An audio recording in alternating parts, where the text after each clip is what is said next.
부산 서면의 화려한 불빛이 유흥가를 감싸고 있습니다. 네온사인과 술집들이 늘어선 거리에서 수수한 간판 하나가 눈에 띕니다.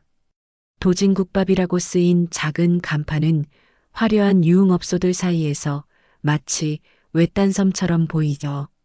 지나가는 사람들은 의아한 표정을 짓곤 합니다. 저기 보세요. 국밥집이네요. 이런 동네에 국밥집이라니. 여기서 국밥으로 장사가 될까? 이 비싼 자릿세를 어떻게 감당하나 싶네. 그런 말들이 오가는 와중에도 도진국밥은 묵묵히 문을 열고 손님을 맞이하고 있습니다. 가게 안은 깔끔하게 정돈되어 있고 주방에서는 은은한 국물 냄새가 풍겨 나옵니다. 주방에 서 있는 사람은 50대 중반의 한도진. 그의 손길은 정확하고 군더더기가 없었습니다. 마치 오랜 시간 같은 일을 반복해온 장인의 손놀림 같았죠. 한도진은 조용히 국밥을 끓이며 살아가기를 원했습니다. 특별한 꿈이나 야망은 없었어요. 그저 정직하게 장사하고 손님들에게 맛있는 국밥을 대접하는 것. 그것이 한도진의 소박한 바람이었습니다. 하지만 세상은 그리 호락호락하지 않죠. 서면 일대는 칠성회라는 조직이 지배하는 곳이었습니다. 대부분의 상인들은 보업이라는 명목으로 칠성회에 돈을 내고 있었어요. 그들의 말로는 가게를 안전하게 지켜주는 대가였지만 사실상 강요된 상납금이나 다름없었죠. 저번에 보업이 안 낸 가게 있었는데 다음날 가게가 엉망이 됐대요. 그냥 내세요. 우리가 어쩌겠어요. 여기는 칠성의 구역인걸요. 주변 상인들의 조언이었습니다. 그러나 한도진은 달랐어요. 그는 단 한 번도 보호비를 낸 적이 없었습니다. 난 정당한 세금만 낼 뿐입니다. 그 외에는 한 푼도 낼 생각이 없어요.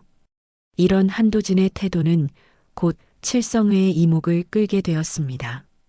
어느 날 오후 2명의 젊은 남자가 도진국밥을 찾아왔어요. 그들은 손님처럼 들어와 자리에 앉았지만 주문은 하지 않았죠. 사장님, 우리가 누군지 아시죠?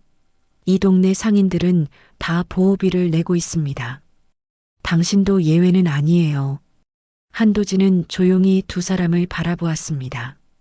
그의 눈빛은 담담했지만 어딘가 깊은 곳에서 묵직한 힘이 느껴졌어요. 필요 없습니다. 나가주세요. 한도진의 단호한 거절에 두 남자는 당황한 기색을 보였습니다. 그들은 이런 반응을 예상하지 못했던 것 같았죠. 사장님, 오해하시는 것 같은데 이건 부탁이 아니라 통보예요. 보호비를 내지 않으면. 한도진은 냄비에서 국물을 한 국자 떠서 맛을 보며 말했습니다. 경찰에 신고하겠습니다. 협박은 범죄죠. 그들의 얼굴이 일그러졌습니다. 하지만 더 이상의 대화는 없었어요. 두 사람은 어색한 웃음을 지으며 가게를 나갔습니다. 하지만 한도진은 알고 있었습니다. 이것이 끝이 아니라는 사실을, 더 큰 파도가 올 것이라는 것을. 다음 날 칠성회의 행동대장 강민석이 직접 도진국밥을 찾아왔습니다. 그는 30 중반의 단단한 체격을 가진 남자였어요. 강민석의 등 뒤로 4명의 부하들이 따라 들어왔습니다. 한도진 사장님이시죠? 칠성의 행동대장 강민석입니다. 어제 우리 동생들이 다녀갔다고 들었는데 좀 불편한 일이 있으셨나 봐요? 한도진은 주방에서 나와 강민석과 마주 섰습니다. 그 순간 강민석의 눈빛이 흔들렸어요. 그의 표정이 굳어지더니 놀란 목소리로 말했습니다. 설마 이분이. 강민석의 얼굴이 창백해졌습니다. 그가 알아본 것이었습니다.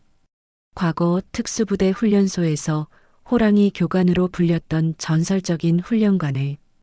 바로 한도진이었습니다. 강민석의 얼굴이 백지장처럼 하얗게 변했습니다.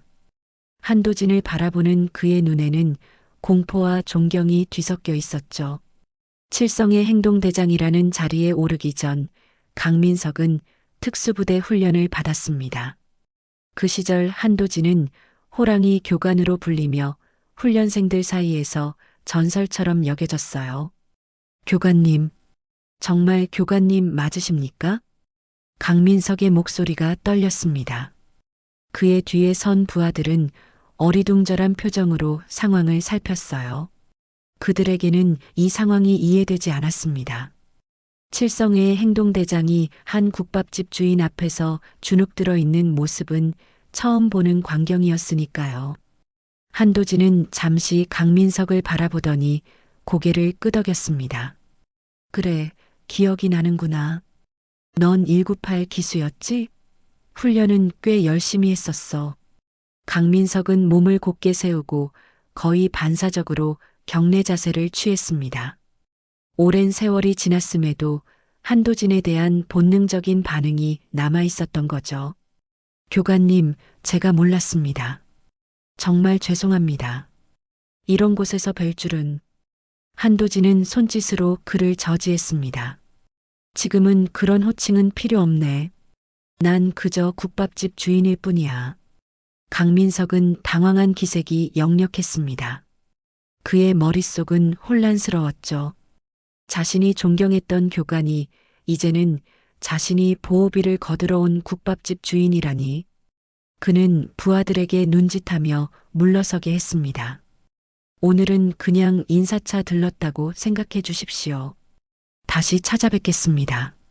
강민석과 부하들이 떠난 후 가게는 다시 조용해졌습니다. 한도진은 마치 아무 일도 없었다는 듯 다시 주방으로 돌아가 국밥을 끓이기 시작했어요. 하지만 그의 마음은 복잡했습니다. 과거의 그림자가 다시 그를 찾아왔으니까요. 생각보다 일이 빨리 커지는군요. 한도진은 혼잣말로 중얼거렸습니다. 이튿날부터 도진국밥 앞에는 낯선 이들이 서성이기 시작했어요. 그들은 노골적으로 가게 앞을 지키며 손님들의 출입을 방해했습니다. 누군가 가게로 들어가려 하면 여기 음식 맛없어요.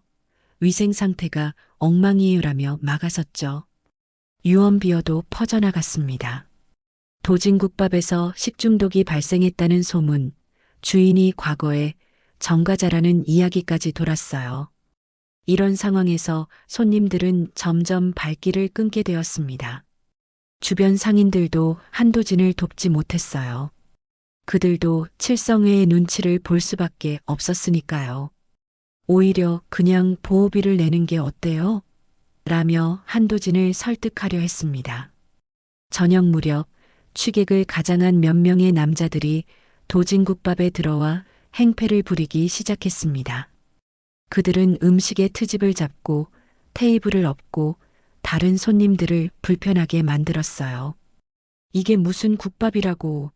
돼지 사료보다 못하네. 돈 내고 이런 걸 먹으라고. 장사하지 마세요. 한도진은 참을성 있게 그들을 대했습니다. 그는 폭력을 쓰지 않았어요. 대신 정중하게 가게에서 나가줄 것을 요청했습니다. 그의 단호한 태도에 취객들은 더 이상 방해하지 못하고 나갔지만 다음 날 더 큰 소동이 벌어질 것이라는 암시를 남겼죠. 이런 상황에서도 한도진은 가게 문을 닫지 않았습니다. 매일 아침 일찍 일어나 재료를 준비하고 국물을 끓이고 가게를 열었어요. 비록 손님은 줄었지만 그는 자신의 원칙을 지키며 국밥을 팔았습니다. 한편 강민석은 내적 갈등에 시달리고 있었어요. 그는 칠성회의 행동대장으로서 한도진을 굴복시켜야 했지만 동시에 자신이 존경했던 교관을 해칠 수는 없었습니다. 그의 마음은 점점 혼란스러워졌죠. 내가 지금 제대로 가고 있는 건가? 강민석은 자신의 선택에 의문을 품기 시작했습니다. 그가 칠성회에 들어온 이후 지금까지 걸어온 길이 옳은 것인지 고민했어요. 특수부대 훈련을 받을 때의 신념과 지금의 자신은 너무나 달랐습니다. 칠성의 본부에서는 한도진의 저항이 큰 문제로 떠올랐습니다. 다른 상인들에게 나쁜 선례가 될 수 있다는 우려가 컸죠. 칠성회의 두목 최강호는 이 문제를 직접 해결하기로 했어요. 한 놈이 버티면 열 놈이 따라 버틴다. 반드시 본보기를 보여야 해. 최강호는 강민석을 불러 한도진 문제를 어떻게 처리하고 있는지 물었습니다. 강민석은 상황을 설명하면서도 한도진의 과거 이력에 대해서는 언급하지 않았어요. 그는 아직 자신의 내적 갈등을 해결하지 못한 상태였습니다. 너무 오래 끌었어. 이번 주 안에 해결해. 안 되면 내가 책임져. 최강호의 명령은 단호했습니다. 강민석은 어쩔 수 없이 수긍했지만 그의 마음은 무거웠어요. 그는 어떻게든 한도진을 설득해 보기로 결심했습니다. 며칠 후 강민석은 혼자서 도진국밥을 찾았습니다. 영업시간이 끝난 후였어요. 한도진은 가게 청소를 마치고 있었죠. 교관님, 아니, 사장님, 대화 좀 나눌 수 있을까요? 한도진은 강민석을 안으로 들였습니다. 두 사람은 조용히 마주 앉았어요. 한도진은 강민석에게 국밥 한 그릇을 내왔습니다. 옛날 생각나네. 훈련 끝나고 국밥 한 그릇이 얼마나 소중했는지. 강민석은 국밥을 한 숟가락 떠먹고는 잠시 그 맛을 음미했습니다. 그의 눈에 옛 기억들이 스쳐 지나갔죠. 사장님, 솔직히 말씀드리겠습니다. 이대로 가시면 큰 공경에 처하실 겁니다. 칠성의 두목이 직접 나섰어요. 내일 밤, 강민석의 말이 이어지려는 순간 가게 밖에서 큰 소리가 들렸습니다. 누군가 가게 유리창에 돌을 던진 것이었어요. 유리가 깨지는 소리와 함께 저주의 말들이 들려왔습니다. 유리 파편이 바닥에 흩어졌습니다. 한도진과 강민석은 재빨리 밖으로 나갔지만 돌을 던진 사람의 모습은 이미 어둠 속으로 사라진 뒤였어요. 강민석의 표정이 굳어졌습니다. 그는 이것이 단순한 장난이 아니라는 걸 직감적으로 알았죠. 내가 막으려 했는데 이미 시작된 것 같네요. 한도진은 조용히 깨진 유리 조각들을 치우기 시작했습니다. 그의 얼굴에는 특별한 감정이 드러나지 않았어요. 마치 오래전부터 이런 일을 예상하고 있었던 듯 했습니다. 내 두목에게 전해. 나는 협박에 굴복하지 않는다고. 강민석은 난처한 표정을 지었습니다. 그는 한도진의 성격을 잘 알고 있었어요. 특수부대 훈련소 시절 한도진은 그 어떤 어려움 앞에서도 물러서지 않는 사람이었습니다. 그리고 지금도 변함없었죠. 사장님, 제발 생각을 바꾸세요. 칠성에는 당신이 생각하는 것보다 훨씬 위험합니다. 특히 최강호는. 한도진은 강민석의 말을 끊었습니다. 난 이미 결정했어. 이 가게는 내가 정직하게 번 돈으로 차린 곳이야. 누구에게도 부당한 돈을 낼 생각은 없어. 강민석은 더 이상 말을 이어가지 못했어요. 그는 한숨을 쉬며 가게를 나섰습니다. 돌아가는 길에 그의 머릿속은 복잡한 생각들로 가득 찼죠.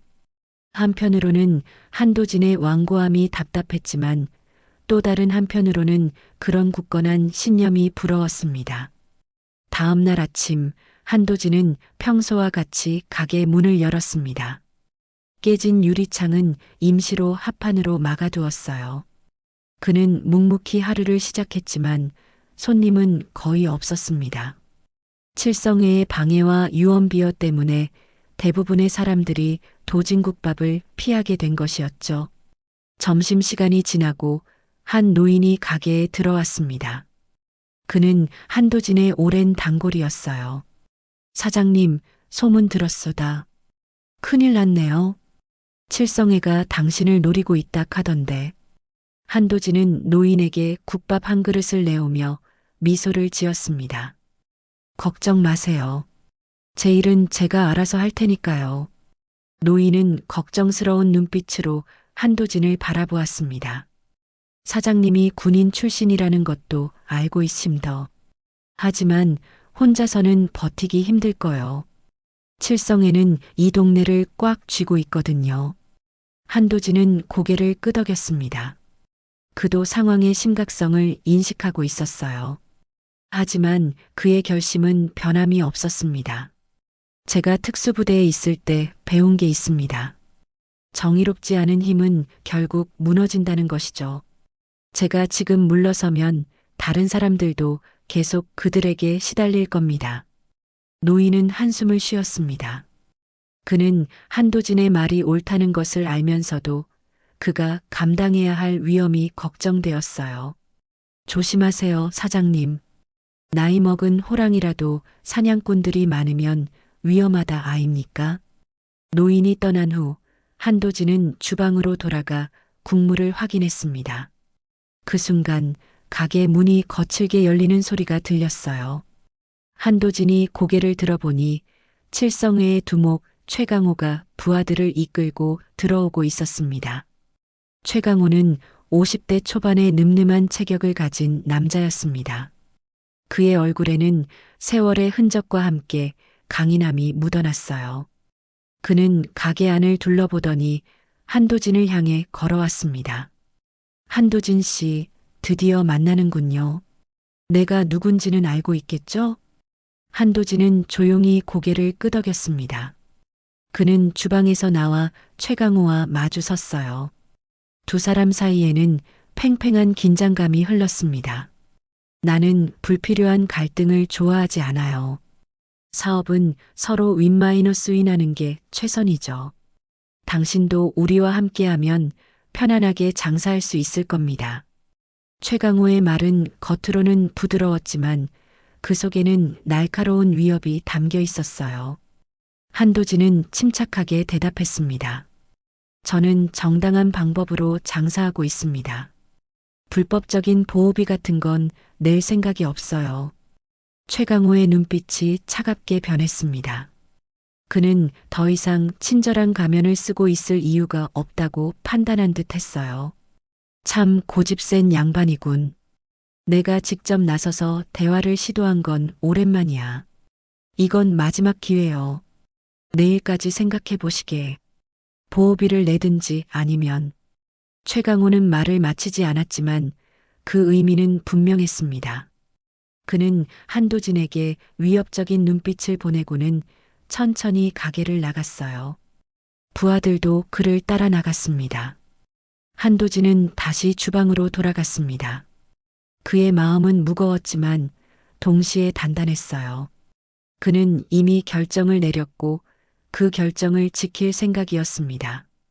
저녁이 되어 가게 문을 닫을 무렵 강민석이 다시 찾아왔습니다. 그의 표정은 전보다 더 심각해 보였어요. 사장님, 최강호가 직접 나섰다면서요? 상황이 심각합니다. 그가 최후 통첩을 했다면 내일은 정말 큰일이 벌어질 거예요. 한도진은 강민석에게 차 한 잔을 내주며 물었습니다. 그래서 넌 어떻게 하려고? 강민석은 잠시 침묵했습니다. 그는 깊은 고민에 빠진 듯 했어요. 저도 모르겠습니다. 교관님을 해치는 일에 가담할 수는 없어요. 하지만 제가 빠지면 다른 사람들이 더 과격하게 나설 겁니다. 한도진은 강민석의 어깨를 가볍게 두드렸습니다. 내가 결정해야 할 때가 왔구나. 내가 옛날에 너희들에게 가르쳤던 것 기억하나? 진정한 용기는 옳은 일을 선택하는 것이라고. 강민석의 눈에 복잡한 감정이 스쳐 지나갔습니다. 그는 한도진의 말이 가슴에 와닿았지만 현실적인 문제들도 무시할 수 없었어요. 내일 밤 그들이 온다면 어떻게 하실 겁니까? 한도진은 미소를 지었습니다. 그것은 자신감에 찬 미소였어요. 걱정 마라. 난 혼자서도 충분히 대처할 수 있어. 강민석은 한도진의 말을 믿고 싶었지만 불안한 마음을 떨칠 수 없었습니다. 그는 가게를 나서며 마지막으로 말했어요. 조심하세요, 교관님. 내일 밤 15명이 올 겁니다. 한도진은 강민석이 떠난 후에도 한동안 가게에 남아 있었습니다. 창밖으로 보이는 부산의 밤거리는 여전히 화려했어요. 네온 사인이 빛나고 사람들이 웃고 떠들며 지나가는 모습이 보였죠. 평범한 일상이 계속되고 있었습니다. 하지만 한도진에게 내일은 평범한 하루가 되지 않을 것이었어요. 그는 천천히 가게 문을 잠그고 불을 끄고 2층 자신의 작은 방으로 올라갔습니다. 방은 소박했어요. 군대식 침대, 작은 책상, 그리고 벽에 걸린 몇 장의 사진들. 사진 속에는 특수부대 시절의 모습들이 담겨 있었습니다. 젊은 시절의 한도진이 훈련생들과 함께 찍은 사진도 있었죠. 그 중에는 강민석의 모습도 있었어요. 한도진은 침대에 앉아 생각에 잠겼습니다. 그는 오래전에 군복을 벗고 평범한 삶을 살기로 결심했어요. 더 이상의 폭력과 전투는 없기를 바랐죠. 하지만 세상은 그의 바람대로 흘러가지 않았습니다. 지금 그는 또 다른 형태의 전투를 앞두고 있었어요. 내일이면 모든 것이 결정되겠군요. 한도진은 벽에 걸린 사진을 바라보며 중얼거렸습니다. 그의 눈에는 결연한 의지가 깃들어 있었어요. 다음 날 아침, 한도진은 평소와 같이 일찍 일어났습니다. 그는 주방으로 내려가 국밥 준비를 시작했어요. 솥뼈를 고아 국물을 내고 채소를 손질하고 모든 것을 정성스럽게 준비했습니다. 마치 오늘이 특별한 날이 아닌 것처럼 말이죠. 가게 문을 열고 첫 손님을 맞이할 준비를 마쳤을 때 그는 누군가가 가게 앞에서 서성이는 것을 발견했습니다. 젊은 남자였어요. 그는 칠성회의 조직원처럼 보이지는 않았지만 어딘가 불안한 기색이 역력했죠. 들어오세요. 영업 시작했습니다. 한도진의 말에 그 남자는 조심스럽게 가게로 들어왔습니다. 그는 주변을 둘러보며 말했어요. 사장님이 한도진 씨 맞으신가요? 한도진은 고개를 끄덕였습니다. 남자는 잠시 망설이더니 작은 목소리로 말을 이었어요. 제 이름은 이승철입니다. 서부경찰서 강력반 형사예요. 비공식적으로 왔습니다. 한도진의 눈빛이 변했습니다. 그는 이승철을 주방 안쪽으로 안내했어요. 두 사람은 조용히 대화를 나눴습니다. 사장님, 칠성회에 대한 수사를 진행 중입니다. 오랫동안 그들의 불법 행위에 대한 증거를 모으고 있었어요. 하지만 아직 결정적인 증거가 부족한 상황이죠. 이승철은 조심스럽게 주변을 살피며 말했습니다. 그는 정보가 새어나갈까 걱정하는 듯 했어요. 오늘 밤 그들이 움직일 거라는 정보를 입수했습니다. 사장님을 겨냥한 행동이 있을 거예요. 우리가 보호해 드릴 테니 오늘 가게 문을 닫고 안전한 곳으로 가시는 게 어떨까요? 한도진은 고개를 저었습니다. 그의 결심은 확고했어요. 아니요, 가게 문은 닫지 않겠습니다. 그들이 온다면 맞이할 준비가 되어 있어요. 이승철은 난감한 표정을 지었습니다. 그는 한도진의 과거 이력을 알고 있었지만 그래도 15명의 조직원들을 상대하기는 무리라고 생각했어요. 사장님, 그들은 위험합니다. 무기를 소지했을 가능성도 있어요.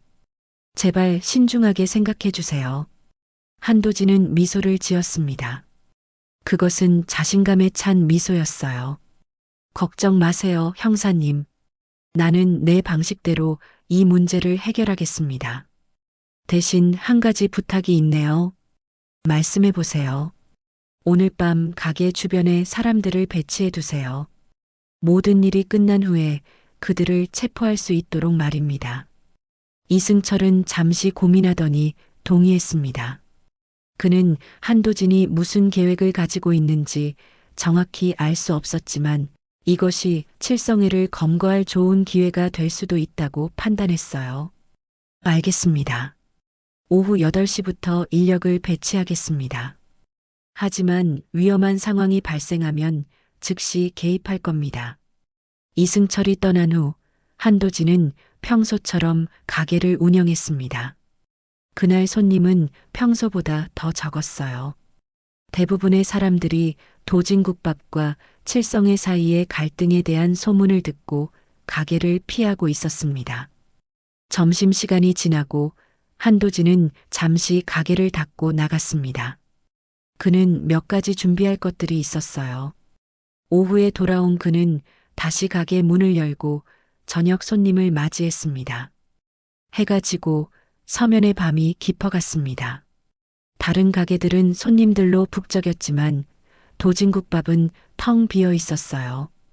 한도진은 조용히 주방을 정리하며 시간이 오기를 기다렸습니다. 저녁 10시 가게 앞에 검은색 승합차 2대가 멈췄습니다. 차에서 15명의 남자들이 내렸어요. 그들은 모두 검은 옷을 입고 있었고 손에는 야구 방망이나 쇠파이프 같은 무기를 들고 있었습니다. 그중 앞에 선 사람은 칠성회의 행동대장 강민석이었어요. 강민석의 표정은 굳어 있었습니다. 그는 마지막까지 고민했지만 결국 조직의 명령을 따르기로 결정한 것 같았어요. 그와 조직원들은 가게로 향했습니다. 한도진은 주방에서 나와 그들을 맞이했습니다. 그의 얼굴에는 두려움이 없었어요. 오히려 평온해 보였죠. 기다리고 있었습니다. 한도진의 말에 강민석은 잠시 흔들렸습니다. 하지만 그는 곧 자세를 바로잡고 앞으로 나섰어요. 한도진 씨, 마지막 기회입니다. 보호비를 내고 칠성회와 함께 하시겠습니까? 한도진은 고개를 저었습니다. 그의 대답은 단호했어요. 아니요, 그럴 생각 없습니다. 강민석의 눈에 복잡한 감정이 스쳐 지나갔습니다.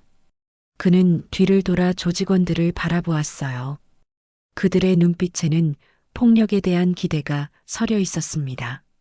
그럼 어쩔 수 없네요.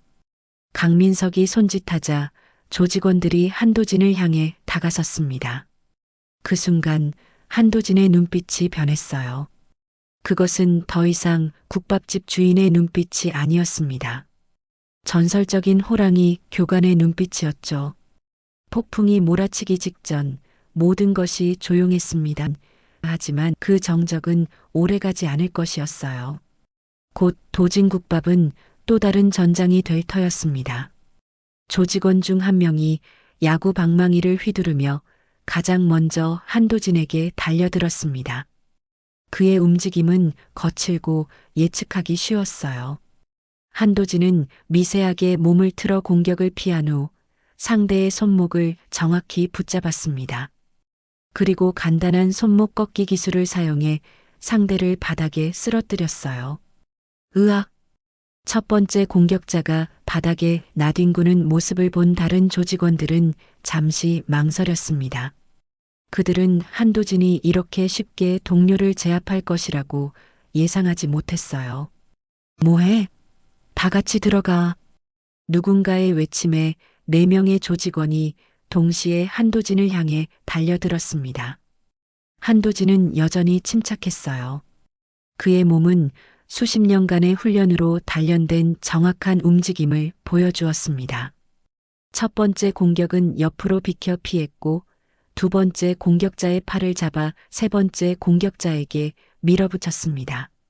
순식간에 두 사람이 서로 얽혀 넘어졌어요. 네 번째 공격자가 쇠파이프를 휘두르자 한도진은 재빠르게 그의 손목을 붙잡고 관절을 꺾어 무기를 빼앗았습니다. 이 사람 뭐야? 단 몇 초 만에 5명의 조직원이 바닥에 쓰러졌습니다. 나머지 조직원들은 당황한 기색이 역력했어요. 그들은 한도진을 단순한 국밥집 주인으로만 생각했었죠. 하지만 그들 앞에 서 있는 사람은 호랑이 교관이었습니다.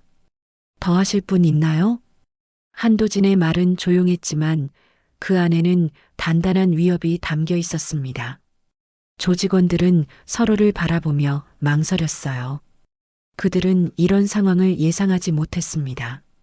강민석은 현장의 분위기가 흔들리는 것을 느꼈습니다. 그는 앞으로 나서서 말했어요. 모두 물러서. 내가 직접 상대하겠다. 조직원들은 물러났고 강민석은 한도진과 마주 섰습니다. 두 사람 사이에는 묘한 긴장감이 흘렀어요. 과거 훈련소에서 교관과 훈련생이었던 두 사람이 이제는 적으로 마주 선 것이었습니다. 교관님, 이렇게 되어서 정말 죄송합니다. 강민석의 목소리에는 진심이 묻어났습니다. 그는 정말로 이 상황을 원치 않았어요. 하지만 그는 이미 선택을 내렸고 그 선택을 따를 수밖에 없었습니다. 한도진은 고개를 끄덕였습니다. 그는 강민석의 마음을 이해했어요. 어쩔 수 없지. 내가 선택한 길이니까. 두 사람은 서로를 바라보았습니다. 그들 사이에는 말로 표현할 수 없는 많은 것들이 오갔어요. 과거의 기억, 존경과 배신, 그리고 지금의 현실. 강민석이 먼저 움직였습니다. 그는 특수부대 출신답게 정확하고 빠른 공격을 시도했어요. 하지만 한도진은 그의 움직임을 완벽하게 읽어냈습니다. 그는 여전히 호랑이 교관이었고 제자의 공격 패턴을 모두 알고 있었죠. 한도진은 강민석의 공격을 모두 방어하며 조금씩 그를 압박해 갔습니다. 그의 움직임은 경제적이고 효율적이었어요. 불필요한 동작 없이 최소한의 에너지로 최대한의 효과를 내는 움직임이었습니다. 아직도 같은 패턴이구나. 오른쪽으로 치고 들어오려 할 때 왼쪽 어깨가 먼저 움직여. 한도진의 말에 강민석은 순간 움직임을 멈췄습니다. 그는 교관의 말이 정확하다는 것을 깨달았어요. 여전히 자신의 움직임을 완벽하게 읽어내는 한도진 앞에서 강민석은 자신이 이길 수 없다는 것을 직감했습니다. 교관님, 저는 강민석의 말이 채 끝나기도 전에 가게 밖에서 소란이 일어났습니다. 누군가가 외쳤어요. 경찰이다. 모두 움직이지 마. 이승철과 경찰들이 가게 안으로 들어왔습니다. 그들은 미리 준비하고 있었던 것이었죠. 조직원들은 당황했고 일부는 도망치려 했지만 이미 가게 주변은 경찰들로 포위되어 있었어요. 강민석은 상황을 빠르게 판단했습니다. 그는 한도진을 바라보았어요. 그의 눈에는 복잡한 감정이 서려 있었습니다. 이게 교관님의 계획이었군요. 한도진은 대답하지 않았습니다.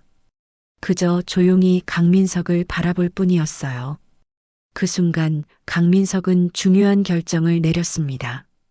그는 자신의 내면 깊숙한 곳에서 오랫동안 억눌러 왔던 양심의 목소리를 들었어요. 특수부대에서 배웠던 정의와 명예, 그리고 자신이 존경했던 교관의 가르침. 그것들이 모두 그의 마음속에서 되살아났습니다. 모두 저항하지 마라. 총이 있어도 내려놓고 항복해. 강민석의 명령에 조직원들은 혼란스러워했습니다. 그들은 자신들의 행동대장이 갑자기 항복을 명령한 것에 당황했어요. 뭐라고? 대장, 당신 미쳤어. 한 조직원이 소리쳤지만 강민석의 표정은 단호했습니다. 이분은 우리가 건드릴 수 없는 분이다. 더 이상의 저항은 무의미해. 강민석의 말에 조직원들의 기세가 꺾였습니다. 그들은 서서히 무기를 내려놓기 시작했어요. 경찰들은 신속하게 모든 조직원을 체포하기 시작했습니다. 이승철은 한도진에게 다가와 말했어요. 사장님 덕분에 큰 물고기를 낚게 되었네요. 감사합니다. 한도진은 고개를 끄덕였습니다. 그는 강민석이 체포되는 모습을 바라보았어요. 강민석은 한도진과 눈이 마주치자 작게 고개를 숙여 인사를 했습니다. 그것은 제자가 스승에게 보내는 마지막 인사였어요. 경찰들이 모든 조직원을 연행하고 난 후 가게는 다시 조용해졌습니다. 한도진은 엉망이 된 가게를 둘러보았어요. 테이블과 의자는 뒤집어져 있었고 유리 조각들이 바닥에 흩어져 있었습니다. 하지만 그의 마음은 이상하게 평온했어요. 오랜 시간 동안 자신의 과거를 숨기고 살아왔지만 오늘 밤 그는 다시 한번 호랑이 교관으로 돌아갔습니다. 그리고 그것은 나쁘지 않은 기분이었어요. 이제 정리해야겠군요. 한도진은 빗자루를 들고 바닥을 쓸기 시작했습니다. 내일은 또 다른 하루가 시작될 테니까요. 하지만 그 하루는 오늘과는 많이 다를 것이었습니다. 이튿날 아침 도진국밥 앞에는 전날과는 다른 광경이 펼쳐졌습니다. 가게 문이 열리기도 전에 많은 사람들이 줄을 서 있었어요. 그들 중 대부분은 한도진을 직접 보기 위해 찾아온 사람들이었습니다. 칠성회와의 대치 상황과 그 결과는 순식간에 서면 일대에 소문이 퍼졌죠. 저기가 그 유명한 도진국밥이래요. 주인이 전직 특수부대 교관이라는데 혼자서 칠성의 조직원 15명을 상대했다는 거 들었어요? 대단하다.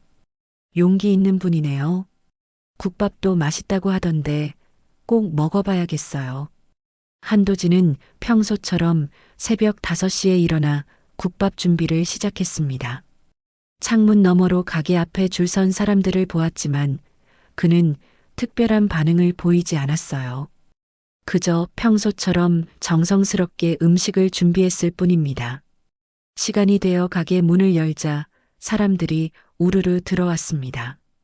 가게는 순식간에 만석이 되었고 밖에는 여전히 많은 사람들이 기다리고 있었어요.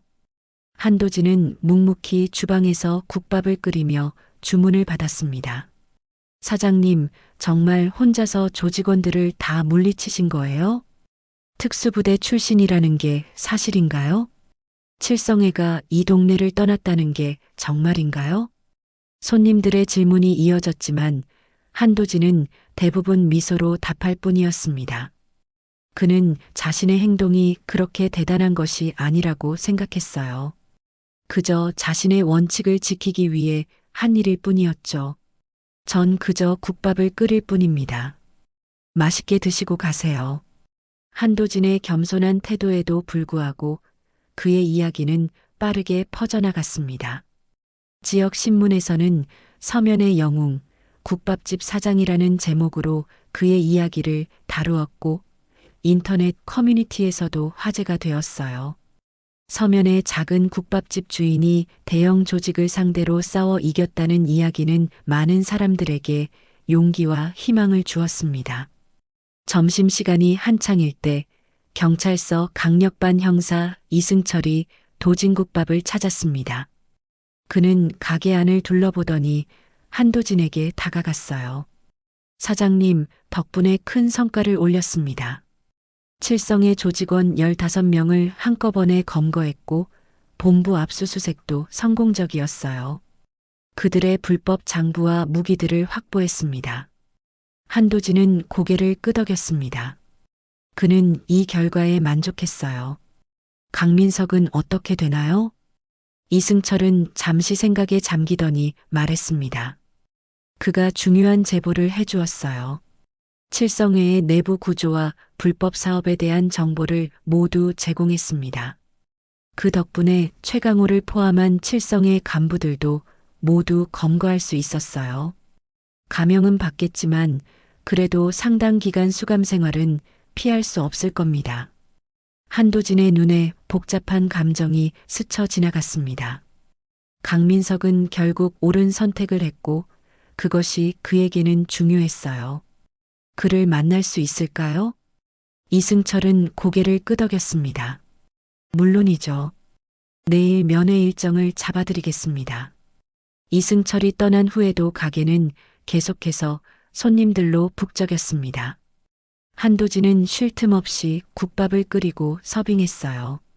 그의 몸은 피곤했지만 마음은 가볍고 평온했습니다. 저녁이 되어 가게 문을 닫을 무렵 한 노인이 찾아왔습니다. 그는 한도진의 단골 손님이었어요. 사장님, 대단하십니다. 온 동네가 사장님 이야기로 떠들썩하네요. 한도진은 미소를 지었습니다. 그는 노인에게 국밥 한 그릇을 내왔어요. 별일 아닙니다. 그저 제 가게를 지키고 싶었을 뿐이에요. 노인은 국밥을 한 숟가락 떠먹더니 만족스러운 표정을 지었습니다. 이 국밥 맛이 참 좋습니다. 사장님이 정성을 들이시는 게 느껴지네요. 한도진은 고개를 끄덕였습니다. 그에게 있어 국밥을 만드는 일은 단순한 생계수단이 아니었어요. 그것은 그의 삶의 의미였고 기쁨이었습니다. 제가 특수부대에 있을 때 훈련생들이 힘든 훈련을 마치고 국밥 한 그릇을 먹을 때의 표정을 잊을 수 없습니다. 그 순간만큼은 모든 고통과 피로가 사라지는 듯 했죠. 그래서 군복을 벗고 국밥집을 열기로 결심했습니다. 사람들에게 작은 위로와 만족을 주고 싶었어요. 노인은 감동한 표정으로 한도진을 바라보았습니다. 그의 눈에는 존경의 빛이 어려 있었어요. 사장님 같은 분이 있어 이 동네가 더 좋아질 것 같습니다. 칠성회가 사라진 지금 서면은 새로운 시작을 할 수 있게 되었어요. 한도진은 노인의 말에 깊이 공감했습니다. 그도 같은 희망을 품고 있었어요. 칠성회의 몰락으로 서면 일대의 상인들은 더 이상 부당한 보호비에 시달리지 않아도 될 것이었습니다. 모두가 정직하게 장사하고 손님들에게 좋은 서비스를 제공할 수 있게 된 것이죠. 가게 문을 닫고 청소를 마친 한도진은 2층 자신의 방으로 올라갔습니다. 그는 피로했지만 그 피로감은 그리 나쁘지 않았어요. 창밖으로 보이는 서면의 밤거리는 여전히 화려했습니다. 하지만 이제 그 화려함 속에는 작은 변화가 시작되고 있었죠. 한도진은 벽에 걸린 사진을 바라보았습니다. 특수부대 시절의 모습이 담긴 사진들. 그는 오랜 시간 그 과거를 숨기고 살아왔지만 이제는 그것을 받아들일 준비가 되었어요. 그것은 그의 일부였고 지금의 그를 만든 중요한 요소였습니다. 새로운 시작이구나. 한도진은 침대에 누우며 중얼거렸습니다. 내일은 또 다른 하루가 시작될 것이었어요. 그는 여전히 새벽에 일어나 국밥을 끓일 것이고 손님들을 맞이할 것입니다. 하지만 이제 그의 가게는 단순한 국밥집이 아니었어요. 그곳은 정의와 용기의 상징이 되었습니다. 다음 날 아침 한도진은 약속대로 이승철의 안내를 받아 구치소를 찾았습니다. 차갑고 딱딱한 방문객 면회실에서 그는 강민석을 만났어요. 교도관 복장을 한 강민석은 한도진을 보자 깊이 고개를 숙였습니다. 교관님, 이렇게 찾아와 주셔서 감사합니다. 한도진은 강민석을 바라보았습니다. 그의 눈빛에는 비난이 아닌 이해와 따뜻함이 담겨 있었어요. 어떻게 지내나? 강민석은 쓴웃음을 지었습니다. 그의 표정에는 후회와 안도감이 동시에 서려 있었어요. 이상하게도 마음이 편합니다. 오랜만에 제대로 된 선택을 한 것 같아서요. 교관님이 항상 말씀하셨죠. 진정한 용기는 옳은 일을 선택하는 것이라고. 너무 늦게 깨달았지만 한도진은 고개를 저었습니다. 그의 눈빛은 진심이 담겨 있었어요. 늦지 않았어. 넌 결정적인 순간에 올바른 선택을 했다. 그게 중요한 거야. 강민석의 눈에 눈물이 맺혔습니다. 그는 오랜 시간 동안 자신의 양심을 억누르며 살아왔어요. 칠성회에 들어간 것도 나쁜 일에 가담한 것도 모두 어쩔 수 없는 선택이라고 자신을 위로해왔죠. 하지만 내면 깊은 곳에서는 항상 자신이 잘못된 길을 가고 있다는 것을 알고 있었습니다. 교관님, 제가 특수부대를 나온 후 길을 잃었습니다. 민간인으로 돌아와 적응하기가 너무 힘들었어요. 그때 칠성회에서 손을 내밀었고 저는 그 손을 잡았죠. 한도진은 이해한다는 듯 고개를 끄덕였습니다. 그도 비슷한 시간을 겪었기에 강민석의 마음을 이해할 수 있었어요. 나도 처음에는 쉽지 않았어. 하지만 국밥이 나를 구했지. 단순하고 정직한 일이 나에게는 필요했던 거야. 강민석은 미소를 지었습니다. 그는 교관의 말에서 자신의 미래에 대한 작은 희망을 발견한 듯 했어요. 저도 출소 후에 정직한 일을 찾고 싶습니다. 다시 시작할 수 있을까요? 한도진은 확신에 찬 목소리로 대답했습니다. 물론이지. 누구나 다시 시작할 수 있어. 내가 준비되면 나한테 와. 도진국밥에는 항상 자리가 있을 거야. 강민석의 눈에서 눈물이 흘러내렸습니다. 그것은 후회와 감사, 그리고 희망이 뒤섞인 눈물이었어요. 감사합니다, 교관님. 면회가 끝나고 한도진은 다시 가게로 돌아왔습니다. 가게는 여전히 손님들로 붐비고 있었어요. 이제 도진국밥은 서면에서 가장 인기 있는 식당 중 하나가 되었습니다. 사람들은 맛있는 국밥을 먹기 위해서만이 아니라 호랑이 교관으로 알려진 주인을 만나기 위해서도 찾아왔죠. 한도진은 주방으로 돌아가 다시 국밥을 끓이기 시작했습니다. 그의 손길은 여전히 정확하고 정성스러웠어요. 국물이 끓는 소리와 함께 가게 안은 따뜻한 기운으로 가득 찼습니다. 점심시간이 한창일 때 서면 상가 번영의 회장이 가게를 찾았습니다. 그는 60대 중반의 노신사였어요. 한도진 씨, 잠시 시간 좀 내주시겠어요? 한도진은 국밥 그릇을 손님에게 내준 후 회장에게 다가갔습니다. 두 사람은 가게 한쪽 테이블에 마주 앉았어요. 한 씨 덕분에 서면 상인들이 큰 숨을 쉬게 되었습니다. 칠성회가 사라지고 나니 다들 정당한 장사를 할 수 있게 되었어요. 한도진은 겸손하게 고개를 저었습니다. 그는 자신의 행동이 그렇게 큰 영향을 미칠 거라고 예상하지 못했었어요. 제가 한 일은 별것 아닙니다. 그저 제 가게를 지키고 싶었을 뿐이에요. 회장은 미소를 지었습니다. 그의 눈에는 존경의 빛이 어려 있었어요. 때로는 한 사람의 용기가 모든 것을 바꿀 수 있습니다. 우리 상인들이 모여 이야기했어요. 한 씨를 상가 번영의 고문으로 모시고 싶습니다. 앞으로 서면 상권이 건전하게 발전할 수 있도록 도와주십시오. 한도진은 잠시 생각에 잠겼습니다. 그는 이런 공식적인 자리를 원한 적이 없었어요. 그저 조용히 국밥을 끓이며 살고 싶었을 뿐이었죠. 하지만 이제 그의 행동으로 많은 사람들에게 변화가 시작되었다면 그 책임을 외면할 수는 없었습니다. 제가 할 수 있는 일이라면 돕겠습니다. 하지만 저는 여전히 국밥집 주인일 뿐이에요. 회장은 만족스럽게 웃었습니다. 그는 한도진의 겸손한 태도에 더욱 감명을 받은 듯 했어요. 그 마음가짐이 우리가 한 씨를 필요로 하는 이유입니다. 다음 주 화요일 저녁 7시에 상가 번영의 회의가 있습니다. 그때 뵙겠습니다. 회장이 떠난 후 한도진은 다시 주방으로 돌아갔습니다.